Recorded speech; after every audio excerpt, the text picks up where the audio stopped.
Hello. आवाज आ रही है सभी को?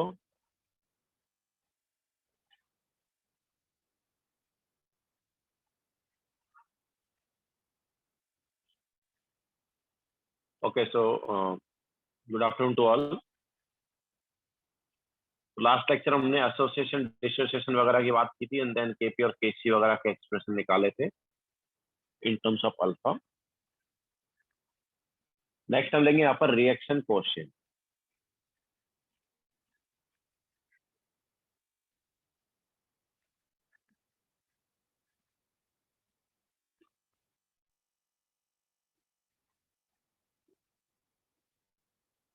रिएक्शन कोएफिशिएंट इसे हम क्यू से रिप्रेजेंट करते हैं।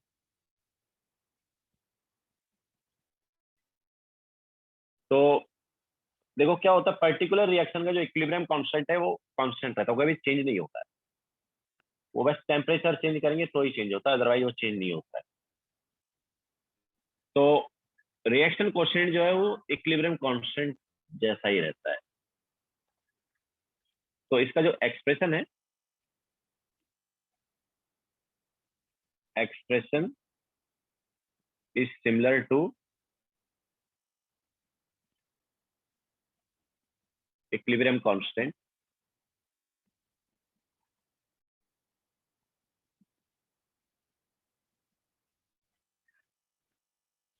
ठीक है, एक्सप्रेशन जो है वो इक्विलिब्रियम कांस्टेंट जैसा ही रहेगा, लेकिन जो एक्टिव मास है, मतलब कि कॉन्सेंट्रेशन या पार्शियल प्रेशर, वो इक्विलिब्रियम पॉइंट वाले हो ऐसा जरूरी है। वो किसी भी टाइम कम ले सकते। Okay, but active mass need not to B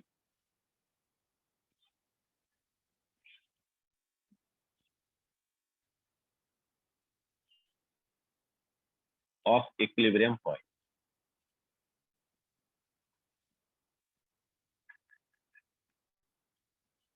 जैसे मान लो हमारे पास ये रिएक्शन है,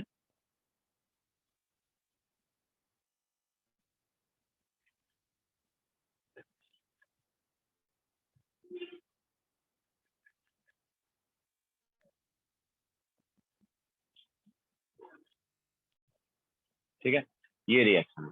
तो जैसा हमने बताया, इसका जो क्यू का एक्सप्रेशन मतलब रिएक्शन कोएफिशिएंट का जो एक्सप्रेशन है वो इक्विलिब्रियम कांस्टेंट जैसा ही रहेगा। ओके, तो क्यू जो है इसका क्या हो जाएगा, ये हो जाएगा, या तो अगर कॉन्सेंट्रेशन के टर्म्स में लेंगे तो ऐसा आ गया,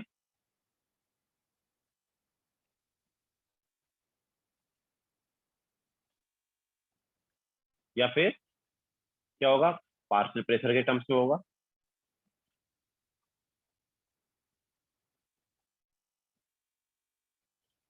ओके, तो एक्सप्रेशन वैसा ही रहेगा जैसा इक्विलिब्रियम कांस्टेंट का एक्सप्रेशन है, लेकिन इक्विलिब्रियम कांस्टेंट का एक्सप्रेशन में क्या होता है, जो वैल्यू सब्स्टिट्यूट की जाती है एक्टिव मास की, मतलब कि कॉन्सेंट्रेशन या पार्शियल प्रेशर की, वो इक्विलिब्रियम पॉइंट वाली हो।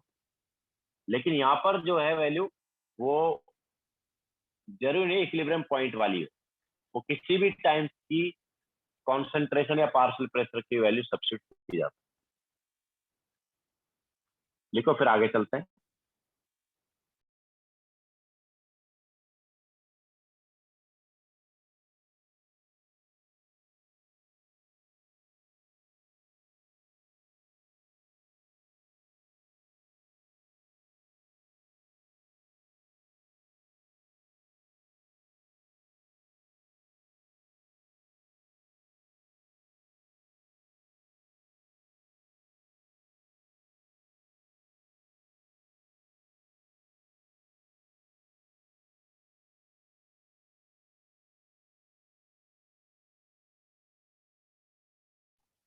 Yes, this is first slide.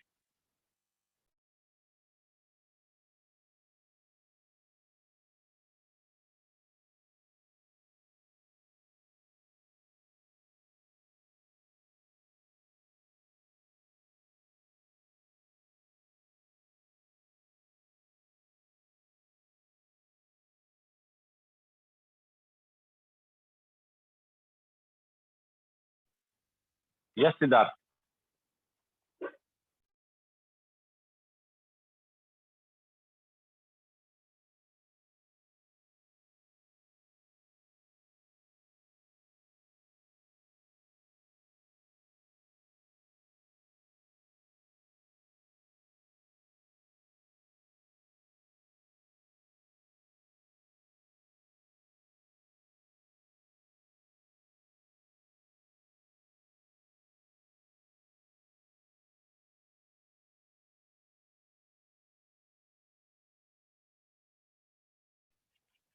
Active mass मतलब हमने बताया ना हर्षिल, एक्टिव मास मतलब कॉन्सेंट्रेशन भी हो सकता है और पार्शियल प्रेशर भी।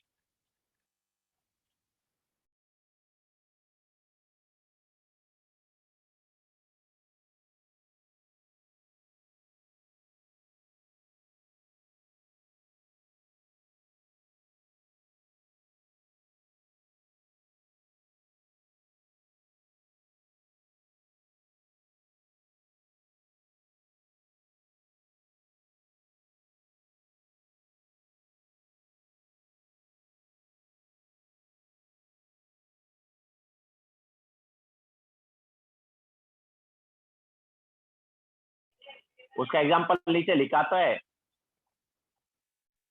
ये जो एक्सप्रेशन है ये हो गया क्यू का, या फिर ये हो गया, लेकिन यहाँ पर जो वैल्यू सब्स्टिट्यूट की जाएगी कॉन्सेंट्रेशन की, वो जरूरी नहीं इक्विलिब्रियम पॉइंट वाली हो, कोई भी हो सकती है। लेकिन इक्विलिब्रियम कांस्टेंट के एक्सप्रेशन में इक्विलिब्रियम पॉइंट वाली वैल्यू होती है। इक्विलिब्रियम पर क्या कॉन्सेंट्रेशन वही सब्स्टिट्यूट करते थे, या इक्विलिब्रियम पर क्या प्रेशर है वही सब्स्टिट्यूट करते थे।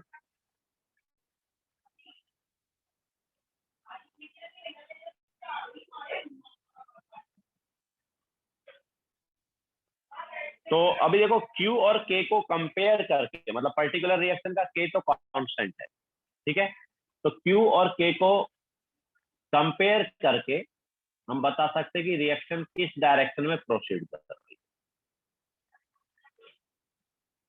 तो if Q less than K, okay, अगर Q की वैल्यू इक्विलिब्रियम कांस्टेंट से कम आती है, जैसे मैंने बताया पर्टिकुलर रिएक्शन का इक्विलिब्रियम कांस्टेंट फिक्स है, वो चेंज नहीं होता है, बट Q की वैल्यू चेंज होती रहेगी हर पॉइंट पर, ओके। तो अगर किसी पॉइंट पर हमें कॉन्सेंट्रेशन या पार्शियल प्रेशर वगैरह दिए हैं और उनको यूज करके हम Q निकालते हैं, तो Q और K को कंपेयर करके हम बता सकते हैं रिएक्शन किस डायरेक्शन में प्रोसीड कर रही है। तो if Q is less than K, then reaction proceeds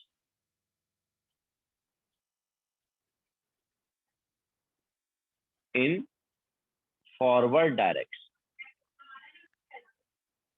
ठीक है, रिएक्शन जो है वो फॉरवर्ड डायरेक्शन में जाएगी। देखो रिएक्शन तो एक्चुअली दोनों डायरेक्शन होती रहती है, forward and backward, but net reaction की बात करेंगे, ओके, नेट वो फॉरवर्ड डायरेक्शन में जाएगी। If Q greater than K equilibrium, then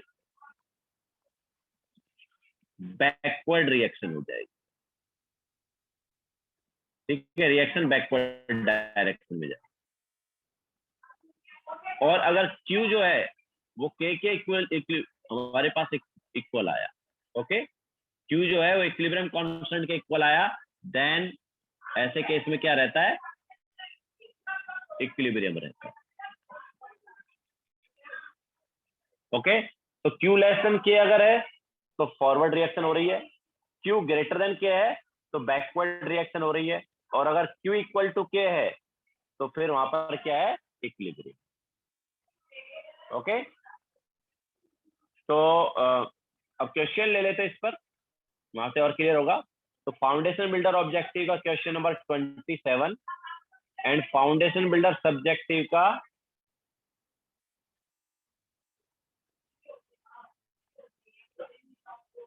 question number 18, ठीक है।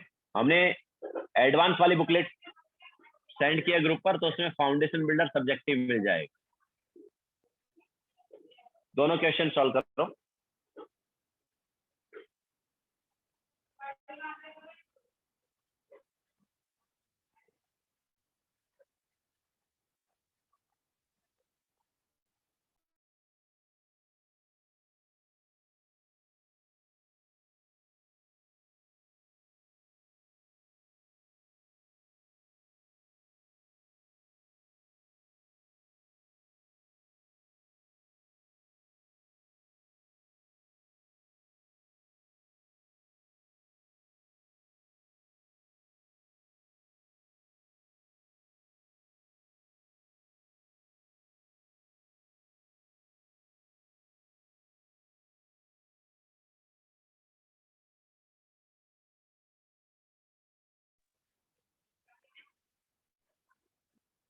बोलो।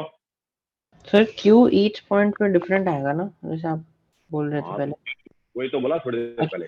सर, और ये पर्टिकुलर एक कांस्टेंट है, बट क्यू चेंज होता रहता अच्छा ओके सर।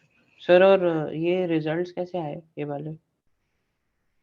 ये तो मतलब यार सिंपल सा कॉन्सेप्ट है कि एट इनिशियल पॉइंट क्यू क्या है, जब रिएक्शन जैसे स्टार्ट हुई,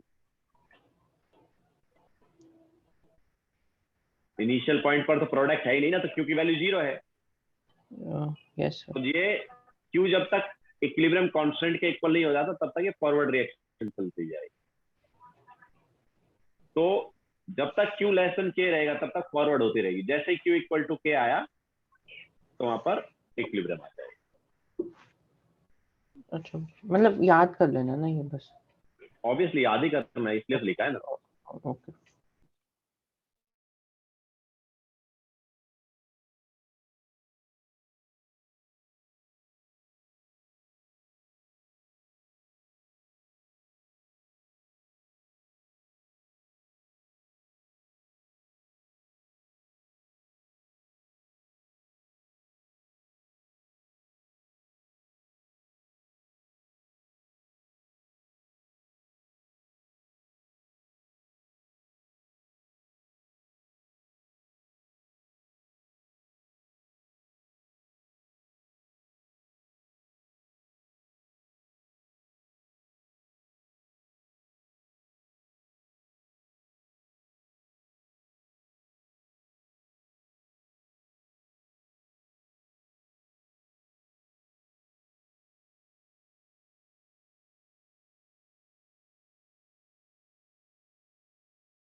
Yutika, this is second page, थोड़ी देर पहले फर्स्ट पेज दिखाया था ना।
Sahil, this is first page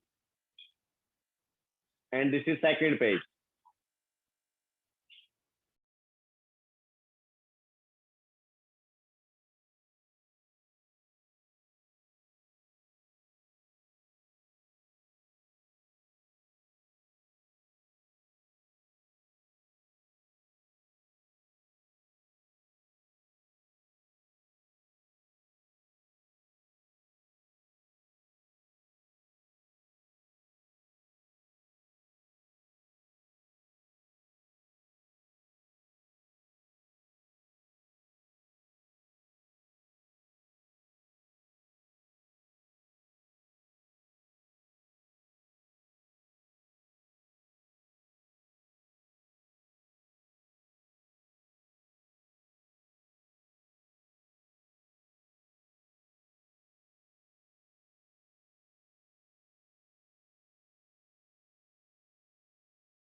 तो देखो पहले करते हैं क्वेश्चन नंबर 27।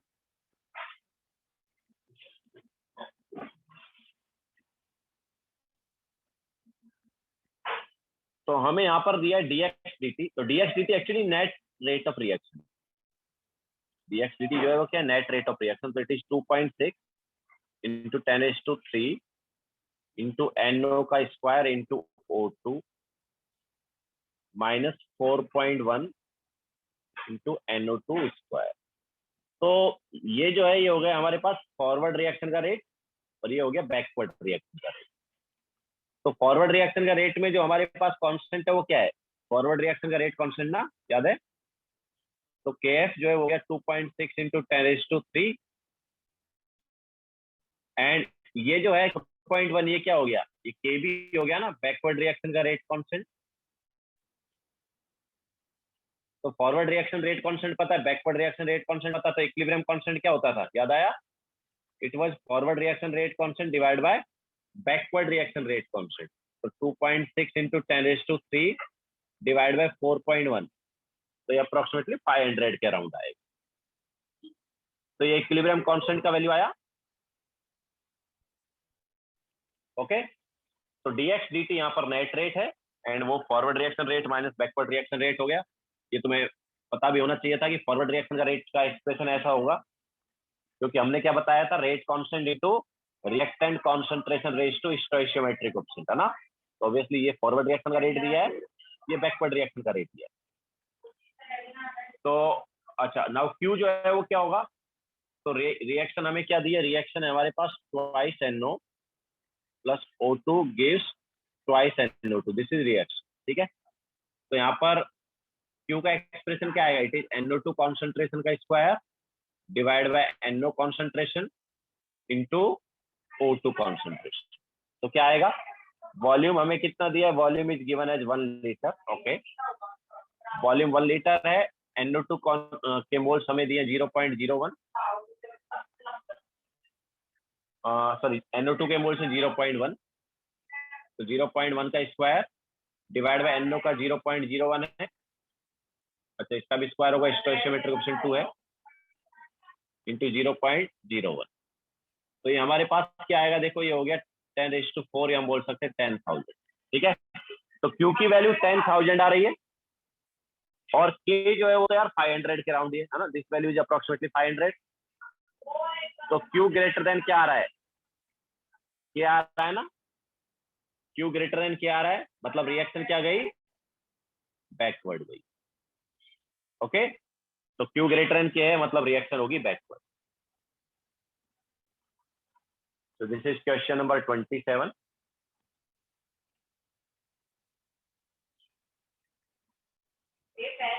बोलो। सर dx by dt तो रेट है, लेकिन यहाँ x का क्या मीनिंग होगा? वो छोड़ना, वो आगे केमिकल काइनेटिक्स में आएगा।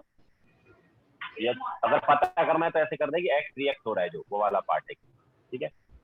But dx dt is rate. अच्छा, आगे पढ़ेंगे हम ये x क्या होता है। Okay, So this is question number 27. Then foundation builder subjective का क्वेश्चन नंबर 18।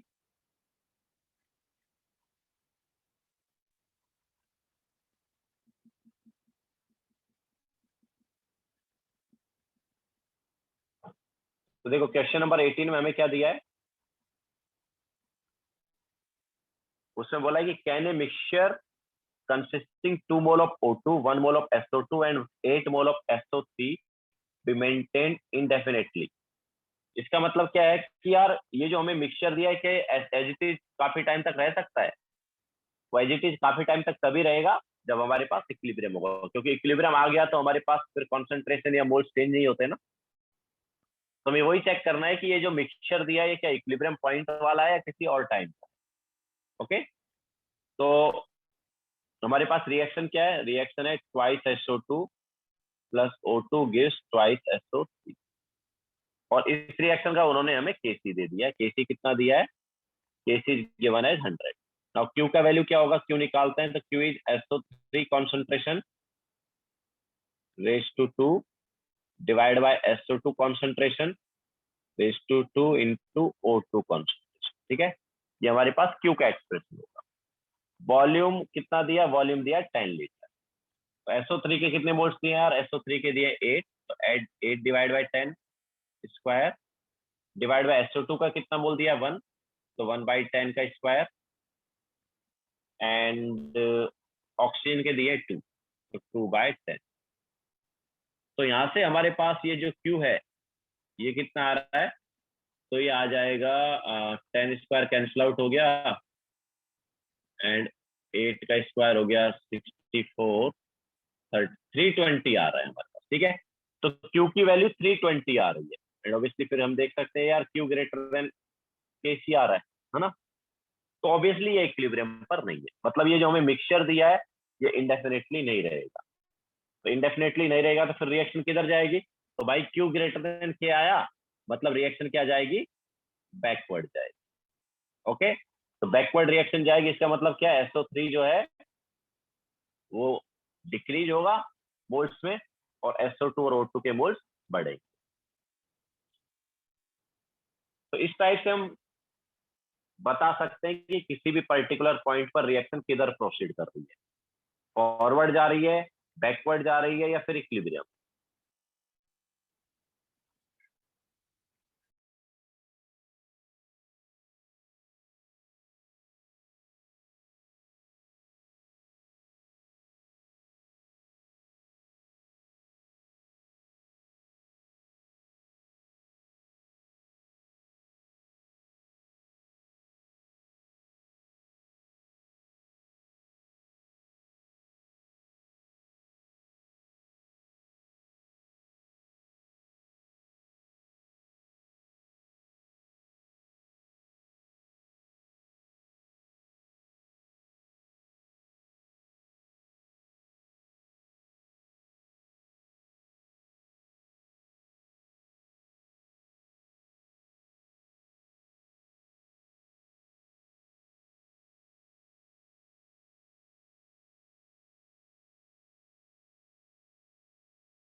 वेदांत यार ये तो हमने पहले ही बताया है ना कि इक्विलिब्रियम कांस्टेंट दो टाइप के होते हैं, एक केसी होता है और दूसरा केपी होता है।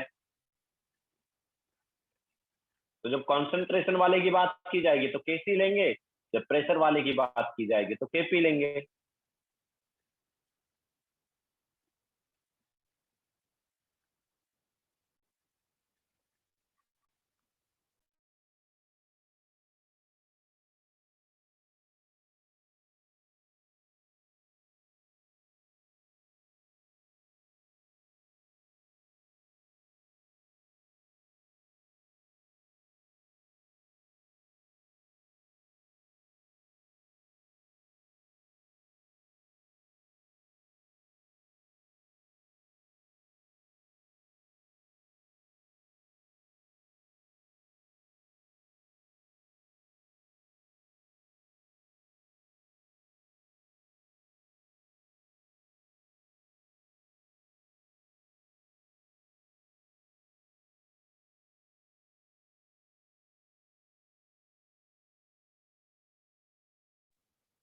हो गया सबका?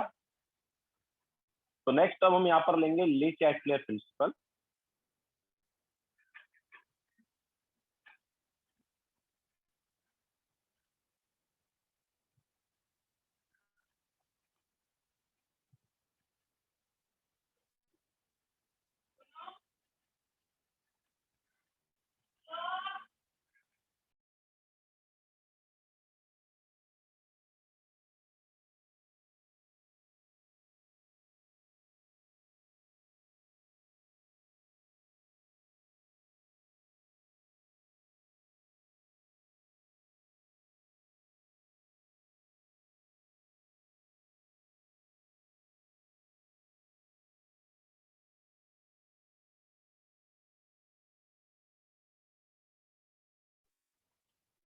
तो ली चैटलेयर principal,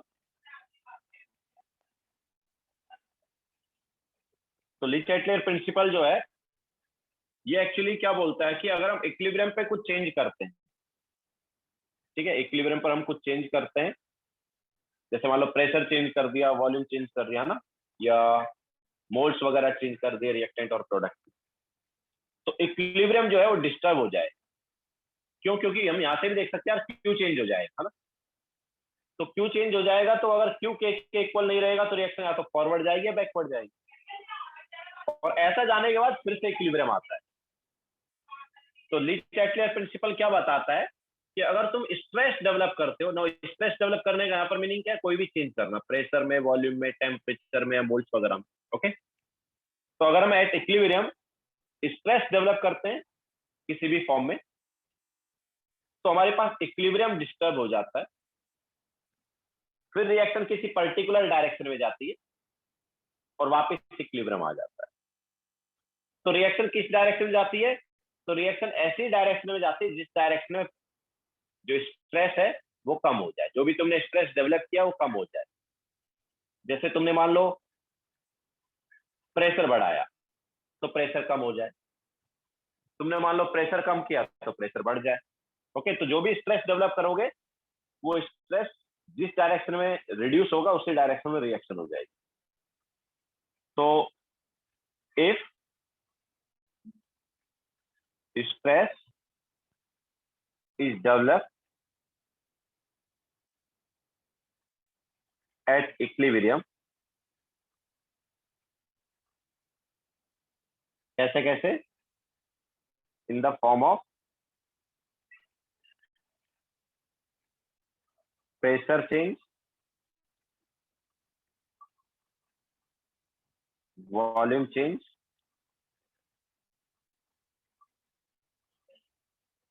number of moles change,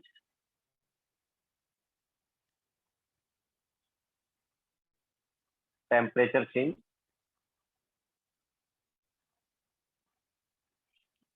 ठीक है। तो इनमें किसी में भी अगर हम कुछ चेंज वगैरह करते हैं मतलब स्ट्रेस डेवलप कर रहे हैं। तो if stress is developed at equilibrium then equilibrium is disturbed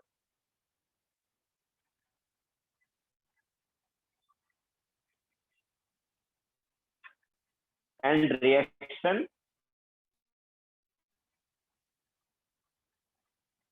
proceeds in the direction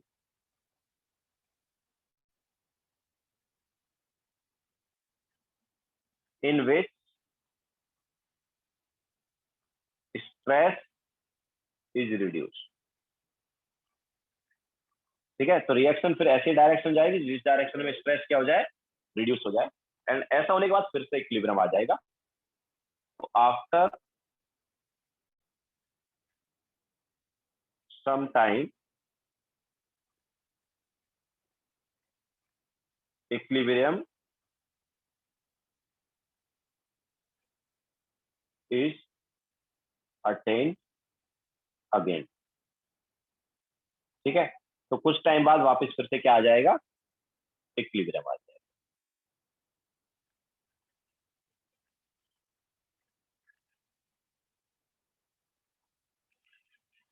तो अब हम इसके एग्जाम्पल लेंगे, एग्जाम्पल में मतलब अलग अलग इफेक्ट पड़ेंगे अभी हम। तो अलग अलग हम चेंज करेंगे तो उनका क्या इफेक्ट पड़ेगा इक्विलिब्रियम पर, वही हम नेक्स्ट लेने वाले हैं।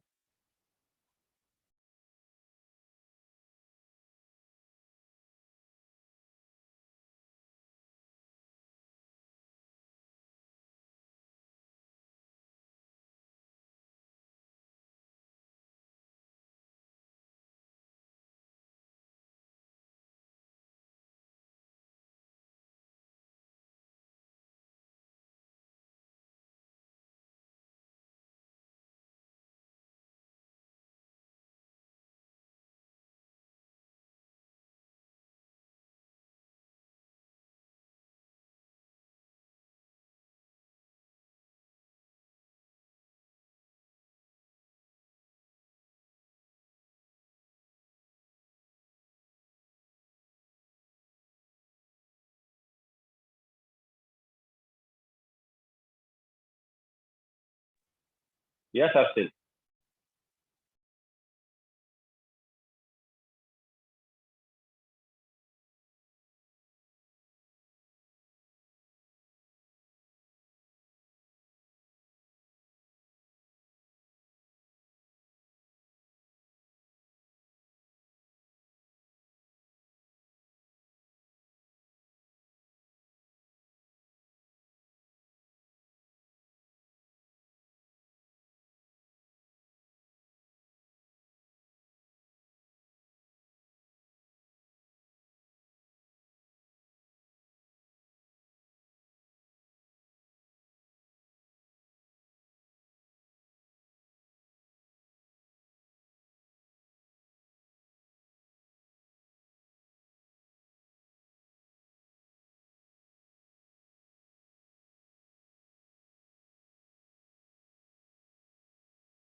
यस दक्ष।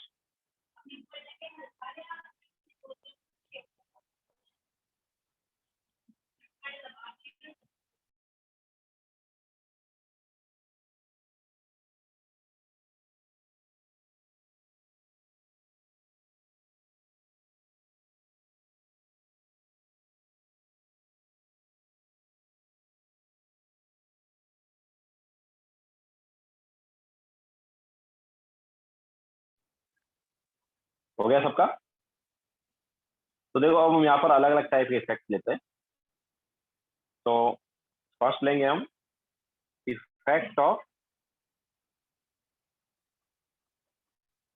एडिशन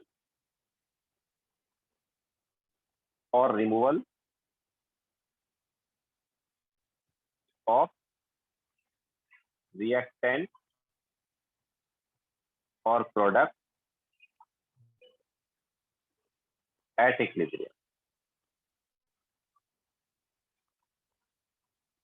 अगर हम इक्विलिब्रियम पर रिएक्टेंट या प्रोडक्ट के मोल ऐड करें या रिमूव करें तो क्या इफेक्ट पड़ेगा?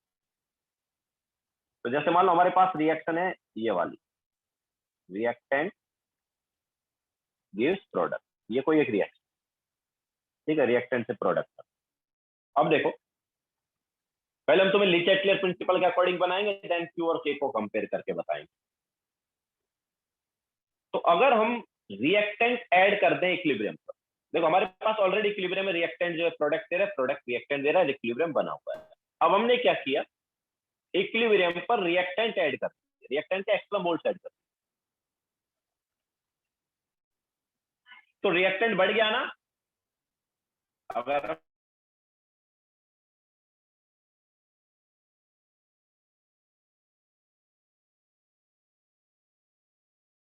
होना चाहिए और जिस डायरेक्शन में स्ट्रेस रिड्यूस होगा उसी डायरेक्शन में रिएक्शन हो जाएगी। तो हमने इक्विलिब्रियम पर रिएक्टेंट ऐड कर दिया तो अब रिएक्टेंट बढ़ गया।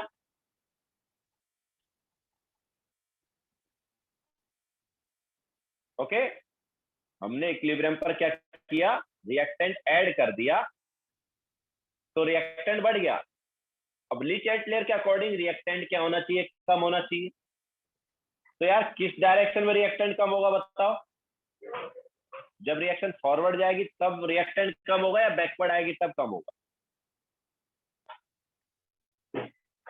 अगर हम इक्विलिब्रियम पर रिएक्टेंट के मोल्स ऐड कर देते हैं तो रिएक्टेंट के मोल्स बढ़ गए। अब ली चार्ट लेयर प्रिंसिपल क्या बोलता है कि रिएक्शन को ऐसी डायरेक्शन में लेके जाओ जिस डायरेक्शन में रिएक्टेंट के मोल्स कम हो जाए। तो रिएक्टेंट के मोल्स कम किस डायरेक्शन में होंगे? फॉरवर्ड डायरेक्शन में होंगे। ओके, तो अगर हम इक्विलिब्रियम पर रिएक्टेंट ऐड करते हैं तो रिएक्शन फॉरवर्ड चली जाती है। समझाया? अच्छा, ये तो रिएक्टेंट के मोल्स ऐड करने की बात थी। अगर हम प्रोडक्ट के मोल रिमूव करें तो हमारे पास ऑलरेडी इक्विलिब्रियम है और हमने कुछ प्रोडक्ट के मोल रिमूव कर दिए, हम बोल सकते हैं प्रोडक्ट के मोल कम हो। तो यार प्रोडक्ट के मोल कम हो गए तो अभी हमने जो स्ट्रेस डेवलप किया है वो किस फॉर्म में किया है? अगर हम प्रोडक्ट के मोल रिमूव कर दें तो हमने प्रोडक्ट के मोल कम कर दिए, तो एक तरह से स्ट्रेस डेवलप किस फॉर्म में कर दिया? प्रोडक्ट के कम मोल्स के फॉर्म में, है ना। तो प्रोडक्ट के मोल कम हो गए तो अभी ली चार्ट लेयर के अकॉर्डिंग प्रोडक्ट के मोल वापस बढ़ने चाहिए। ली चार्ट लेयर के अकॉर्डिंग क्या होना चाहिए? प्रोडक्ट के मोल बढ़ने चाहिए। तो जिस डायरेक्शन में प्रोडक्ट के मोल बढ़ेंगे उसी डायरेक्शन में रिएक्शन हो जाएगी ना। तो यार प्रोडक्ट के मोल किस डायरेक्शन में बढ़ेंगे बताओ? फॉरवर्ड या बैकवर्ड में? फॉरवर्ड में ना।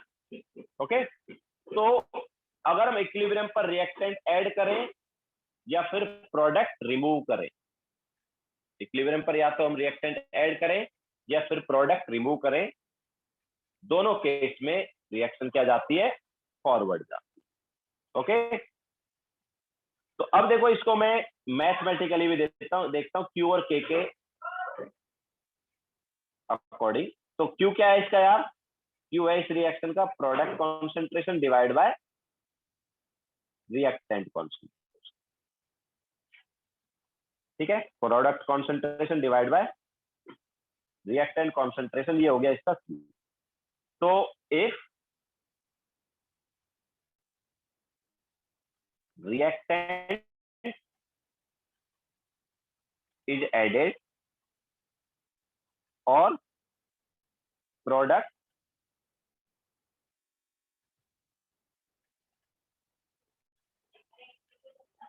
is removed at equilibrium, then तो यार क्या होगा बताओ? अगर हम इक्विलिब्रियम पर रिएक्टेंट ऐड करें तो रिएक्टेंट ऐड करेंगे तो नीचे वाली वैल्यू क्या हो गई? बढ़ गई ना? बढ़ेगी नहीं बढ़ी? अगर हमने रिएक्टेंट इक्विलिब्रियम पर ऐड कर दिए तो ये वाली वैल्यू इंक्रीज हो गई, तो ओवरऑल वैल्यू क्या हो जाएगी? डिक्रीज हो जाएगी ना। मतलब क्यू डिक्रीज हो जाएगा। ठीक है, और अगर हम प्रोडक्ट रिमूव करें तो प्रोडक्ट रिमूव करें तो ऊपर वाले जो मोल्स है, मतलब ऊपर वाला पार्ट जो है ये डिक्रीज हो गया, तो भी ओवरऑल वैल्यू डिक्रीज होगी, है ना। तो रिएक्टेंट ऐड करो या फिर प्रोडक्ट रिमूव करो, दोनों केस में ये ओवरऑल वैल्यू क्या हो जाएगी? डिक्रीज हो जाएगी। हम बोल सकते हैं क्यू की वैल्यू क्या हो जाएगी? डिक्रीज हो जाएगी। अच्छा, पहले क्यू किसके इक्वल था यार? पहले हमारे पास क्या था? इक्विलिब्रियम था ना। तो पहले तो क्यू के इक्वल था कि नहीं था? लेकिन हमने रिएक्टेंट ऐड कर दिया या प्रोडक्ट रिमूव कर दिया तो क्यू डिक्रीज हो गया। अगर क्यू डिक्रीज हो गया तो क्यू लेस देन के हो गया, हुआ कि नहीं हुआ? और क्यू लेस देन के हो गया तो भाई रिएक्शन किधर जाएगी बताओ? ये तो अभी थोड़ी देर पहले ही बताया है। अगर क्यू लेस देन के हो जाता है तो रिएक्शन क्या जाती है? फॉरवर्ड जाती है। ठीक है,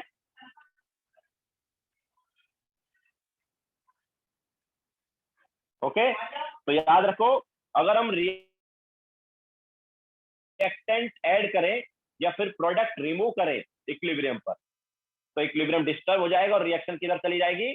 फॉरवर्ड डायरेक्शन में चली जाएगी। और फॉरवर्ड डायरेक्शन में जाने के बाद फिर से बाद में क्या आएगा? इक्विलिब्रियम आएगा।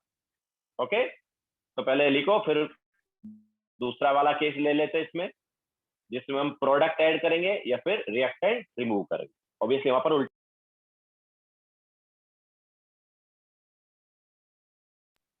दैट इक्विलिब्रियम कांस्टेंट किसी भी रिएक्शन का टेम्परेचर चेंज करने पर ही चेंज होता है और किसी फैक्टर की वजह से चेंज नहीं होता है।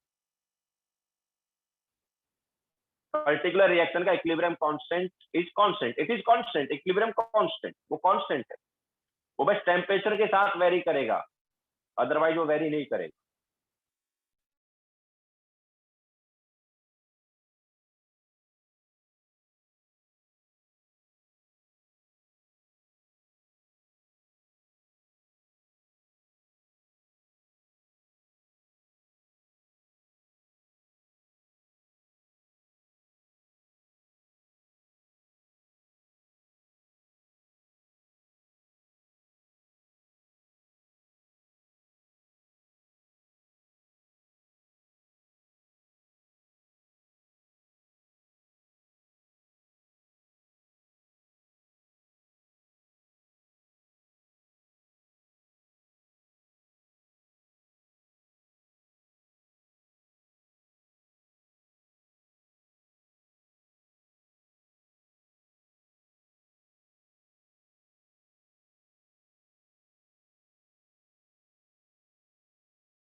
ठीक है, अब देखो इसका उल्टा केस अगर हम ले,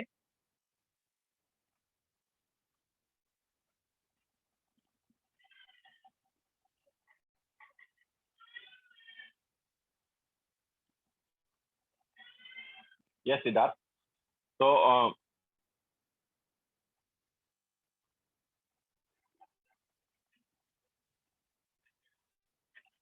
if product is added or reactant is removed at equilibrium, then, तो देखो प्रोडक्ट ऐड करें या रिएक्टेंट रिमूव करें, तो प्रोडक्ट ऐड करेंगे तो ये वैल्यू इंक्रीज हो जाएगी तो क्यू बढ़ेगा, रिएक्टेंट रिमूव करेंगे तो नीचे वाली वैल्यू जो है वो डिक्रीज हो गई तो भी क्यू बढ़ेगा, है ना। तो दोनों केस में क्या होगा, क्यू बढ़ेगा, तो क्यू इंक्रीज हो जाएगा, और क्यू पहले के इक्वल हुआ करता था इक्विलिब्रियम पर, लेकिन अभी क्यू बढ़ गया तो क्यू क्या हो जाएगा, क्यू ग्रेटर देन के हो जाएगा, एंड हम बोल देंगे कि बैकवर्ड रिएक्शन। ओके, तो रिएक्टेंट ऐड करने पर फॉरवर्ड, प्रोडक्ट ऐड करने पर बैकवर्ड, प्रोडक्ट रिमूव करने पर फॉरवर्ड, रिएक्टेंट रिमूव करने पर बैकवर्ड। ओके, तो इस टाइप से हमने लीचेटले प्रिंसिपल का यूज किया है, और उसमें भी एक्चुअली क्यू एंड के वाला ही कॉन्सेप्ट यूज होता है। ओके, तो रिएक्टेंट या प्रोडक्ट को ऐड करें या रिमूव करें तो इक्विलिब्रियम क्या हो जाता है, डिस्टर्ब हो जाता है, फिर रिएक्शन किसी पर्टिकुलर डायरेक्शन में जाती है और वापस फिर से इक्विलिब्रियम आ जाता है।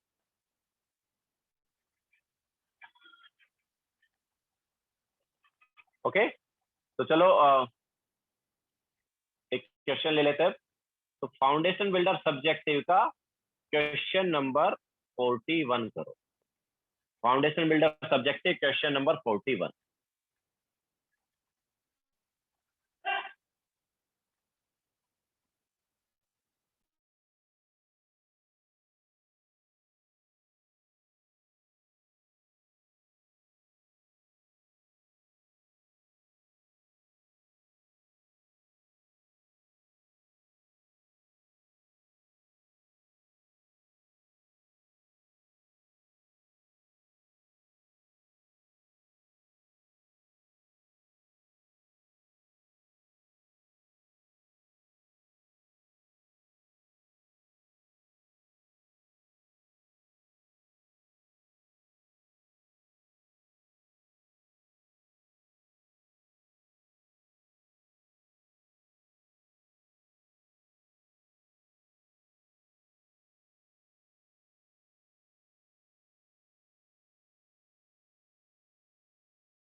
आया आंसर किसी का?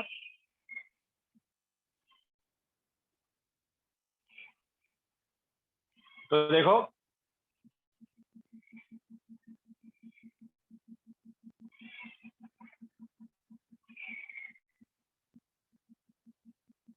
हमारे पास रिएक्शन है SO2 plus NO2 gives SO3 plus NO, और हमारे पास इक्विलिब्रियम मिक्सचर दिया, उस इक्विलिब्रियम मिक्सचर में 0.6 मोल है SO2 के, NO2 के हैं 0.2 मोल, SO3 के हैं 0.8 मोल एंड NO के हैं 0.3 मोल इन ए लीटर वेसल, मतलब इन 1 लीटर है ना, NaO 1 लीटर है, इन 1 लीटर। तो अब देखो यहाँ से केसी निकाल सकते हैं क्योंकि मोल्स दिया है तो उससे केसी आएगा। तो 0.8 divide by volume 1 into 0.3 by 1 divide by 0.6 by 1 and 0.2 by 1। Okay, तो कितना आया ये? 2 आया ना, तो केसी की वैल्यू क्या आ गई? 2 आ गई। ओके, अब देखो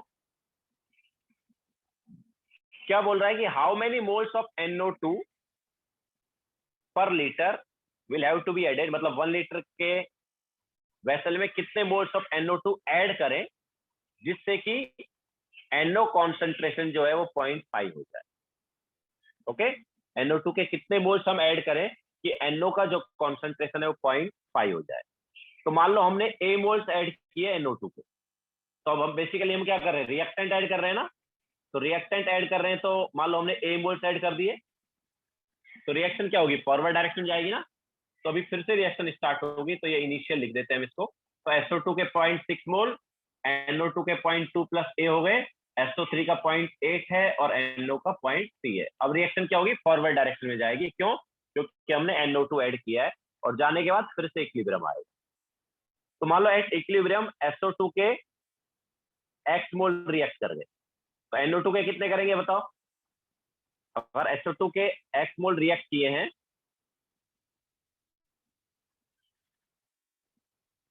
तो NO2 के भी x ही करेंगे ना। क्यों? क्योंकि स्टोइचियोमेट्रिक ऑप्शन सेम है। तो ये आ जाएगा 0.2 plus A minus x। SO3 के कितने मोल्स बन जाएंगे? x मोल बन जाएंगे, तो ये आ जाएगा 0.8 प्लस x और NO का आ जाएगा 0.3 प्लस x।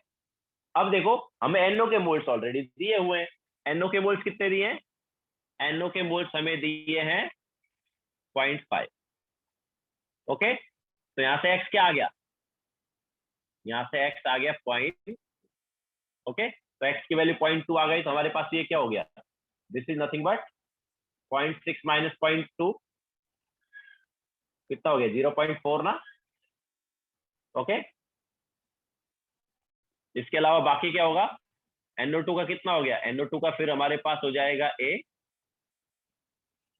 ठीक है, और ये कितना हो गया? ये हमारे पास हो गया 1, और ये तो हमें पता है ये कितना है? 0.5। ठीक है, तो ये इक्विलिब्रियम पर हमारे पास नए मोल्स आ गए। तो इक्विलिब्रियम पर मोल्स पता चल गए। नाउ ऑब्वियसली फिर से हम क्या करेंगे? Q निकालेंगे, जो कि अभी क्या इक्विलिब्रियम आया तो Kc के इक्वल होगा। तो क्या हो जाएगा? तो Kc जो है वो क्या है? 2 है ना। तो अभी Kc का एक्सप्रेशन क्या होगा? SO3 कॉन्सेंट्रेशन जो कि क्या हो गया? 1 हो गया, तो 1 divide bye 1 into NO concentration. NO concentration कितना है? देखो 0.5 है उसका मोल्स, है ना, तो 0.5 divide by volume 1 divide by SO2 concentration. SO2 concentration क्या हो गया? 0.4 है उसके मोल्स, तो 0.4 डिवाइड बाय वॉल्यूम 1 एंड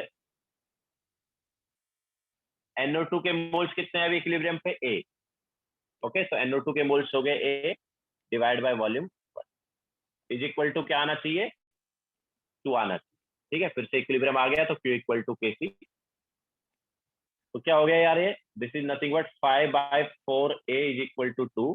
तो यहाँ से a की वैल्यू क्या आएगी, a इज इक्वल टू आ गया 5/8 ना। 5/8 मतलब 0.625 क्या।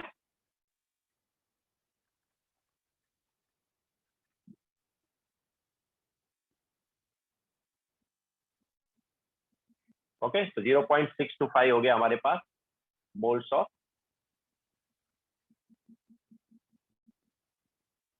NO2, जो कि हमें क्या करना पड़ेगा, ऐड करना पड़ेगा, जिससे कि NO का जो मोल्स है वो 0.5 हो जाए। ठीक है। अच्छा, एक चीज याद रखना, सॉलिड जो है उसका कोई इफेक्ट नहीं पड़ता है। ठीक है, सॉलिड रिएक्टेंट या प्रोडक्ट होता है तो उसका कोई इफेक्ट नहीं पड़ता है। तो no effect of addition of solid reactant और प्रोडक्ट। ठीक है, सॉलिड रिएक्टेंट और प्रोडक्ट का कोई इफेक्ट नहीं पड़ेगा। क्यों? क्योंकि वो क्यू के एक्सप्रेशन में ही नहीं आता ना। सॉलिड जो है उसको हम क्यू के एक्सप्रेशन में लिखेंगे ही नहीं।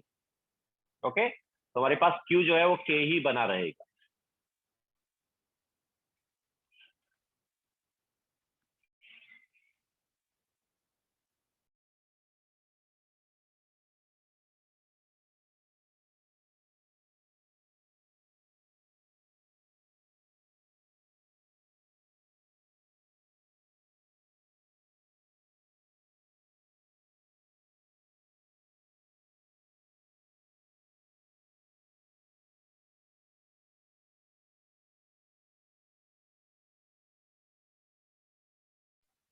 Yes Siddharth.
Okay, now next हम लेते हैं यहाँ पर effect of pressure. Effect of pressure change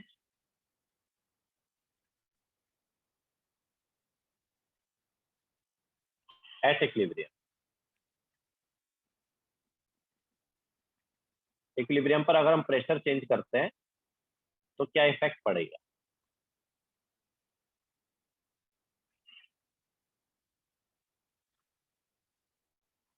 तो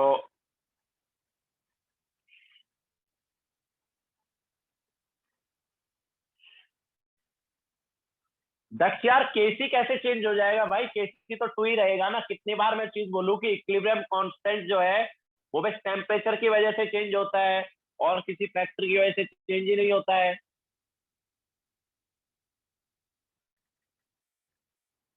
क्यों चेंज होता रहता है, केसी या एक इक्विलिब्रियम कांस्टेंट चेंज नहीं होता है। तो effect of pressure change at equilibrium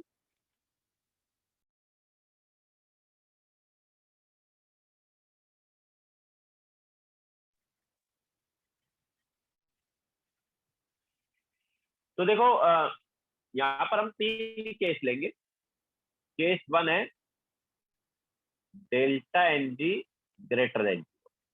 जैसे हमारे पास रिएक्शन है PCl5 gives PCl3 plus Cl। अच्छा ये रिएक्शन जब फॉरवर्ड जाती है तो मोल्स बढ़ रहे हैं ना।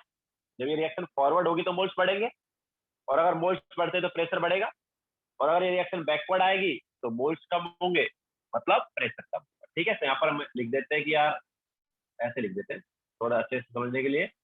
फॉरवर्ड गई तो प्रेशर बढ़ेगा और बैकवर्ड आएगी तो प्रेशर क्या होगा, कम, क्योंकि मोल्स उस हिसाब से चेंज हो रहे हैं।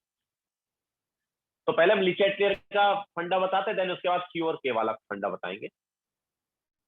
तो यार देखो, अगर हम इस रिएक्शन का प्रेशर बढ़ा दे इक्विलिब्रियम पर हम क्या करें, प्रेशर बढ़ा दे, तो प्रेशर इंक्रीज हो गया ना। अब लिचेट-क्लियर क्या बोलता है कि रिएक्शन ऐसी डायरेक्शन में जाएगी जिस डायरेक्शन में प्रेशर क्या हो, डिक्रीज हो। हमने पहले क्या किया, इक्विलिब्रियम पर प्रेशर बढ़ा दिया। अब लिचेट-क्लियर बोलता है कि प्रेशर को कम करो, तो जिस डायरेक्शन में प्रेशर कम होगा उस डायरेक्शन में रिएक्शन। तो बताओ प्रेशर किस डायरेक्शन में कम होगा, बैकवर्ड ना, क्योंकि बैकवर्ड डायरेक्शन हमारे पास नंबर ऑफ मोल्स कम हो जाए। ठीक है, तो इस रिएक्शन में अगर इक्विलिब्रियम पर हम प्रेशर बढ़ा देते हैं तो ये रिएक्शन क्या होती है, बैकवर्ड चली जाती है। और अगर हम इक्विलिब्रियम पर प्रेशर डिक्रीज कर दे, प्रेशर कम कर दे, तो प्रेशर कम कर दिया ना, लिचेट-क्लियर क्या बोलता है कि वापस प्रेशर बढ़ना चाहिए। तो यार किस डायरेक्शन में प्रेशर बढ़ेगा, ऑब्वियसली फॉरवर्ड डायरेक्शन में प्रेशर बढ़ेगा ना। ओके, तो प्रेशर कम करेंगे तो ये रिएक्शन क्या हो जाएगी, फॉरवर्ड। ओके, तो ऐसे रिएक्शन जिनमें delta N G greater than 0 है, उन रिएक्शन में प्रेशर बढ़ाने पर रिएक्शन बैकवर्ड जाती है और प्रेशर कम करने पर फॉरवर्ड जाती है। अब इसको हम क्यू और के वाले कॉन्सेप्ट से भी देख लेते हैं। तो यार इस रिएक्शन का क्यू क्या होगा, तो it is partial pressure of PCl3 into partial pressure of Cl2 divide by partial pressure of PCl5। And partial pressure जो है उसको हम लिख सकते हैं mole fraction into total pressure.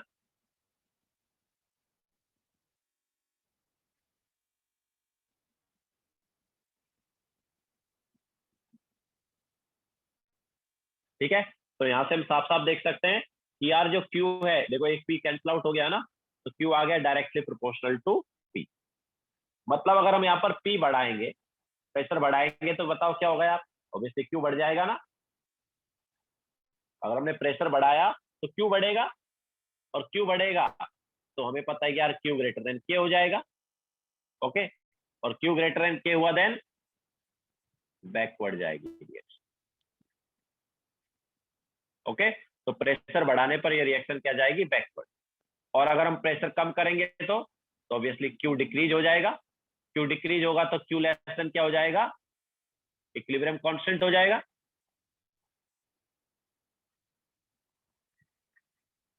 Okay, तो Q less than equilibrium constant हुआ then forward हो जाएगी रिएक्शन।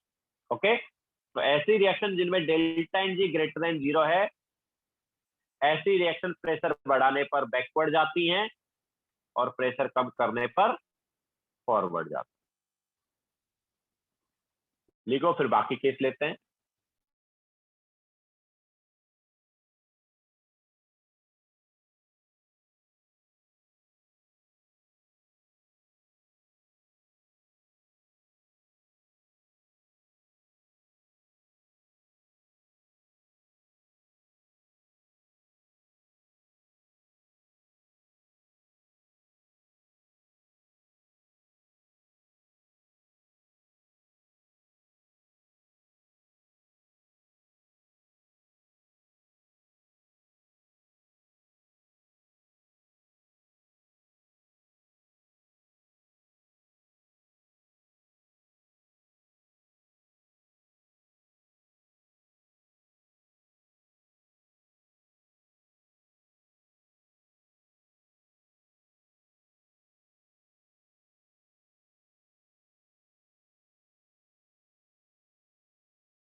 ठीक है, सो दिस इज केस 1।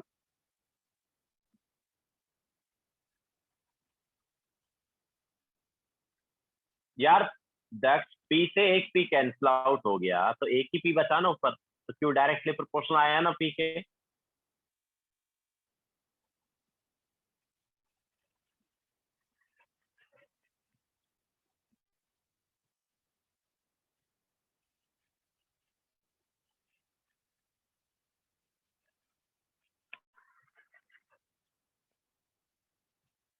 तो मोल फ्रैक्शन तो कांस्टेंट है ना, उसमें थोड़ी कोई चेंज हुआ। नंबर ऑफ मोल्स थोड़ी तुम चेंज कर रहे हो, तुम तो प्रेशर चेंज कर रहे हो ना। प्रेशर चेंज कर रहे हो ना, नंबर ऑफ मोल्स थोड़ी तुम चेंज कर रहे हो इक्विलिब्रियम पे। इक्विलिब्रियम पे अगर तुम नंबर ऑफ मोल्स चेंज करोगे तो मोल फ्रैक्शन चेंज होगा ना।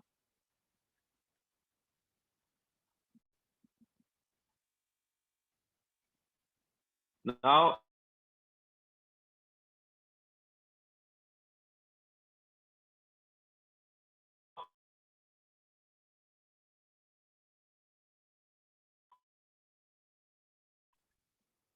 Plus 3H2 gives twice NH। तो इसमें रिएक्टेंट साइड ज्यादा मोल्स है, तो जब ये फॉरवर्ड जाएगी तो ऑब्वियसली मोल्स कम होंगे, मतलब प्रेशर डिक्रीज होगा। अगर ये रिएक्शन बैकवर्ड आएगी तो मोल्स बढ़ेंगे, मतलब प्रेशर बढ़ेगा। या फिर हम लिख सकते हैं कि इधर हाई प्रेशर लिख देते हैं और इधर लो प्रेशर लिख देते हैं। ओके, तो अगर इक्विलिब्रियम पर हम प्रेशर इंक्रीज कर दे, प्रेशर बढ़ा दे, तो अकॉर्डिंग टू लीचेटलियर प्रेशर क्या होना चाहिए, डिक्रीज होना चाहिए। तो प्रेशर किस डायरेक्शन में डिक्रीज होगा यार, ऑब्वियसली फॉरवर्ड डायरेक्शन। ठीक है, तो प्रेशर बढ़ाने पर ये रिएक्शन फॉरवर्ड जाएगी। और अगर हम इक्विलिब्रियम पर प्रेशर डिक्रीज कर दे, तो अगर हम इक्विलिब्रियम पर प्रेशर कम कर दे, तो ली चाटलर के अकॉर्डिंग प्रेशर बढ़ना चाहिए। तो प्रेशर कब बढ़ेगा, जब ये रिएक्शन बैकवर्ड आएगी। ओके, तो इस रिएक्शन में प्रेशर बढ़ाएंगे तो फॉरवर्ड जाएगी, प्रेशर कम करेंगे तो बैकवर्ड आएगी। नाउ क्यू वाले कॉन्सेप्ट से देखते हैं। तो Q is partial pressure of NH3 raised to 2 divided by partial pressure of N2 and partial pressure of H2 raised to 3। तो पार्शियल प्रेशर को we can write mole fraction into total pressure.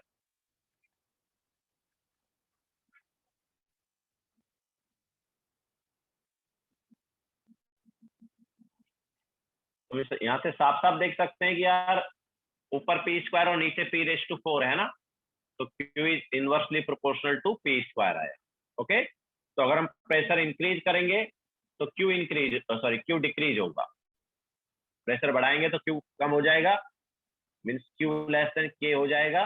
और Q less then K हुआ then reaction क्या जाएगी, forward जाएगी। Okay, और अगर हमने इस रिएक्शन का प्रेशर डिक्रीज किया तो फिर क्यू बढ़ जाएगा। क्यू बढ़ेगा तो क्यू ग्रेटर देन के हो जाएगा, and Q greater than K हुआ देन बैकवर्ड रिएक्शन। ओके, तो दिस इज केस 2 जिसमें delta N G less than 0 है। तो ऐसी रिएक्शन जिनमें delta N G less than 0 है, वो वाली रिएक्शन प्रेशर बढ़ाने पर फॉरवर्ड जाती है और प्रेशर कम करने पर बैकवर्ड जाती है।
ओके, सो अब लेते हैं हम लास्ट केस।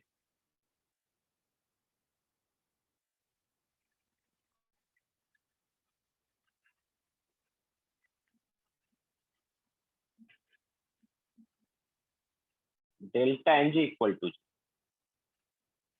तो H2 plus I2 gives twice H5। देखो यहाँ पर यार, चाहे फॉरवर्ड जाओ या बैकवर्ड जाओ, नंबर ऑफ मोल्स चेंज ही नहीं होंगे, तो प्रेशर भी चेंज नहीं होगा। एक्चुअली इस टाइप की रिएक्शन में प्रेशर का कोई इफेक्ट ही नहीं पड़ेगा। क्यू वाले कॉन्सेप्ट से भी देखते हैं। देखो क्यू जो है वो क्या हुआ, इसका partial pressure of H I का square divide by partial pressure of H2 into partial pressure of I2। Now it is equal to mole fraction of HI square, ये चलो पार्शियल प्रेशर ले लेते, सॉरी प्रेशर वाला part भी ले लेते हैं, divide by mole fraction of H2 into P and mole fraction of I2 into P। तो देखो यहाँ पर Q के एक्सप्रेशन में प्रेशर ही नहीं आएगा, बिकॉज वो कैंसिल आउट होता है।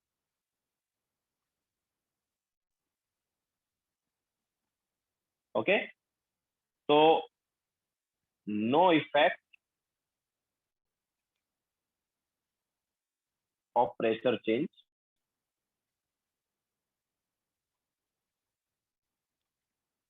Eight equilibrium. क्यों? बिकॉज Q रिमेन, ठीक है, तो Q जो है वो इक्विलिब्रियम कांस्टेंट के इक्वली बना रहेगा, तो यहाँ पर कोई इफेक्ट नहीं पड़ेगा। ओके, तो delta N G equal to zero वाली रिएक्शन में अगर तुम प्रेशर चेंज करते हो इक्विलिब्रियम पर, तो इक्विलिब्रियम डिस्टर्ब नहीं होगा, रिएक्शन इक्विलिब्रियम पर ही बनी रहेगी। ओके, तो that's it for today. Homework note कर लो। सो होमवर्क जो है वो फाउंडेशन बिल्डर सब्जेक्ट टी में 38 to 42, ओके, ये वाला पार्ट कर लेना, 38 to 40।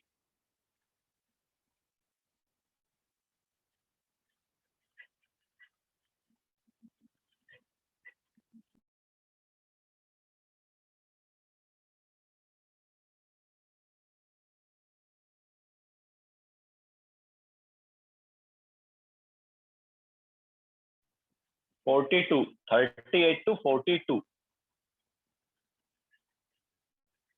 तो 42 है। Okay, so no effect of pressure change at equilibrium. क्यों? क्योंकि Q रिमेन्स K, Q जो है वो K के इक्वल बना रहेगा।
सर आपने बोलो। बोला था जो इक्विलिब्रियम कांस्टेंट होता है वो सिर्फ टेम्परेचर पे डिपेंड करता है, but suppose if I add reactant, फिर तो कॉन्सेंट्रेशन वो सब भी चेंज होने लग जाएगा ना। तो क्यों चेंज होगा ना भाई, क्यों चेंज होगा? क्यों? हाँ यस सर। इक्विलिब्रियम कांस्टेंट का एक्सप्रेशन है, उसमें जो कॉन्सेंट्रेशन सब्स्टिट्यूट की जाती है ना, वो इक्विलिब्रियम पॉइंट वाली कॉन्सेंट्रेशन होती है, कोई भी कॉन्सेंट्रेशन सब्स्टिट्यूट नहीं करते। सर तो नया इक्विलिब्रियम जो आएगा उसमें कॉन्सेंट्रेशंस डिफरेंट नहीं होगा? नहीं, कॉन्सेंट्रेशन डिफरेंट होगा लेकिन जो इक्विलिब्रियम कांस्टेंट है वो सेम है। तो जो प्रोडक्ट का कॉन्सेंट्रेशन वाला पार्ट और रिएक्टेंट का कॉन्सेंट्रेशन वाला पार्ट है उसका रेशियो सेम रहेगा। अच्छा, जो एक्स्ट्रा ऐड होता है वो सब रेशियो सेम ही बन जाता है। हाँ, क्योंकि इक्विलिब्रियम कांस्टेंट जो है वो टेम्परेचर के साथ चेंज होगा, बाकी किसी फैक्टर के साथ वो चेंज होगा ही नहीं। जो चेंज हो रहा है वो क्यों चेंज हो रहा है, इक्विलिब्रियम कांस्टेंट चेंज नहीं हो रहा। Okay sir.